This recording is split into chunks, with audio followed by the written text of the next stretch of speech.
বন্ধুরা, আজকে আমার ছেলের সাথে এরকম হবে আমি কখনো ভাবতে পারি নাই। তো কত কষ্ট করে ভিডিও বানায়, আমার ছেলে আজকে পুড়ে গেছে, ফোসকা হয়ে গেছে হাতে। তো দেখো আজকে লাউ দিয়ে মুসুর ডাল করছি। বন্ধুরা, আজকে রান্না করে দেখাচ্ছি, লাউ আর মুসুর ডাল দিয়ে তরকারি করে দেখাচ্ছি। দেখো বন্ধুরা, কড়াই গরম হয়ে গেছে, এবার তেল দিয়ে দিচ্ছি।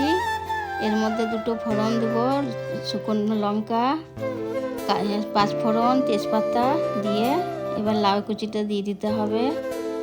আর বন্ধুরা, ভিডিও করছি এত কষ্ট করে, একটাও ভিউজ পড়ছে না, লাইক করছে না, তোমরা দেখছো না ভিডিও।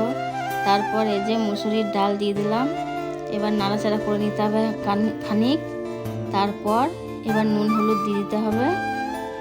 এই যে হলুদ দিলাম, তারপর নুন দিবে স্বাদ মতো, বেশি কিছু উপকরণ লাগবে না বন্ধুরা। তো এইভাবে তোমরা লাউ দিয়ে মুসুর ডাল রান্না করে নেবে, খেতে খুব ভালো হয়, গরম ভাতের সঙ্গে খেতে ভালো লাগে। আর এটা নিরামিষ ডাল হয়েছে বন্ধুরা, তো এইভাবে তোমরা বাড়িতে বানাবে।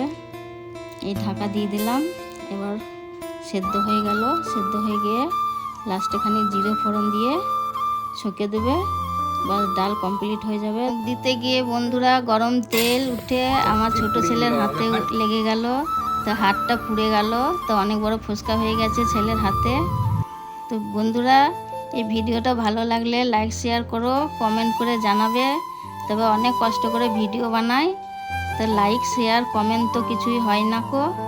তা খানিক দেখবে আমার ভিডিওটা প্রথম থেকে লাস্ট অবধি।